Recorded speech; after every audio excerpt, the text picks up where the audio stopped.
Halo semua, perkenalkan saya Hanimun Farida dari kelas G507 Bahasa Indonesia. Kali ini saya mau membahas mengenai 5 kesalahan penulisan dalam bahasa Indonesia yang ternyata tanpa sadar kita tuh sering banget melakukan kesalahan-kesalahan tersebut. Nah, kira-kira kesalahan-kesalahan apa aja sih yang dimaksud?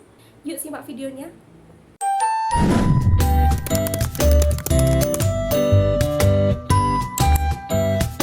Oke, langsung saja kita bahas mengenai kesalahan yang pertama, yaitu kesalahan dalam penulisan kata depan di.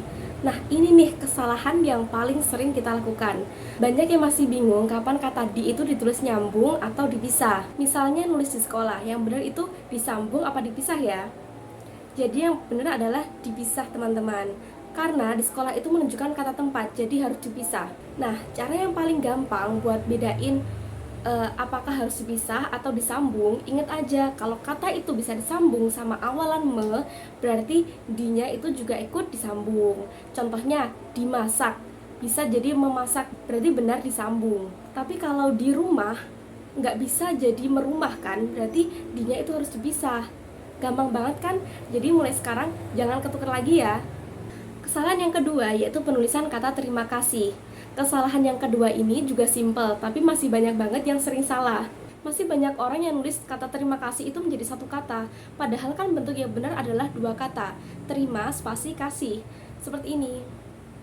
Karena terima itu adalah suatu kata kerja dan kasih itu kata benda.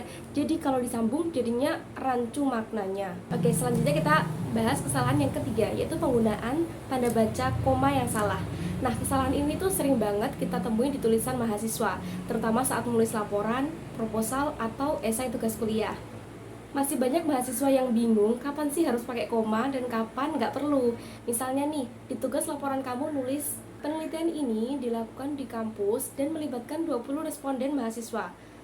Padahal kalau dua kalimatnya nyambung dengan kata dan, kita itu nggak perlu pakai koma sebelum dan. Jadi bentuk yang benar itu seperti ini. Penelitian ini dilakukan di kampus dan melibatkan 20 responden mahasiswa. Nah, koma baru dipakai kalau ada anak kalimat di awal kalimat. Misalnya, setelah melakukan observasi, penulis menyimpulkan bahwa hasilnya cukup baik. Jadi intinya itu gini teman-teman, kalau bagian depan kalimatnya masih nyambung dan nggak berdiri sendiri, baru pakai koma. Tapi kalau nyambung pakai dan atau serta, nggak usah dikasih koma. Selanjutnya kesalahan yang keempat, yaitu penggunaan kata seperti dan contohnya secara bersamaan. Tapi kesalahan ini itu memang nggak banyak orang yang melakukan, cuman masih ada yang melakukan kesalahan-kesalahan ini. Biasanya ada orang yang nulis kalimat tuh kayak gini. Banyak faktor yang memengaruhi hasil belajar seperti contohnya lingkungan, motivasi, dan metode belajar. Sekilas kayak nggak ada yang salah ya teman-teman, tapi coba perhatikan lagi kalimatnya, kira-kira mana yang salah. Jadi kesalahannya ada pada penulisan seperti dan contohnya. Kata seperti dan contohnya itu punya arti yang sama. Keduanya sama-sama digunakan untuk memberi contoh. Jadi kalau dipakai bersamaan itu akan menjadi pemborosan kata.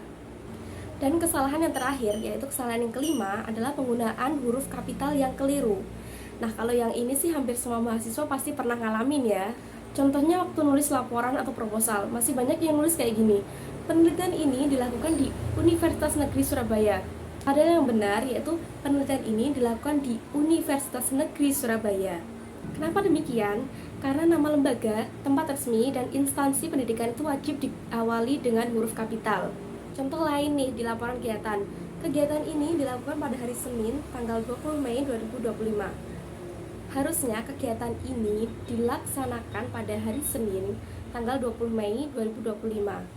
Jadi, aturan gampangnya huruf kapital dipakai di awal kalimat, nama orang, nama tempat resmi, nama lembaga, dan nama hari atau bulan.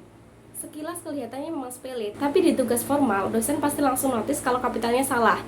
Makanya sebelum dikumpulin selalu cek lagi penulisan kapitalnya ya, biar tulisannya tuh rapi dan kelihatan lebih mahasiswa banget gitu loh. Nah teman-teman, itu tadi 5 kesalahan penulisan dalam bahasa Indonesia yang sering banget kita lakukan tanpa sadar. Semoga sekarang kita lebih paham dan kedepannya bisa diperbaiki, biar tulisan kita itu makin rapi dan lebih enak untuk dibaca. Terima kasih banyak sudah menonton sampai akhir. Semoga bermanfaat dan sampai ketemu lagi di video berikutnya. Salam Bahasa Indonesia.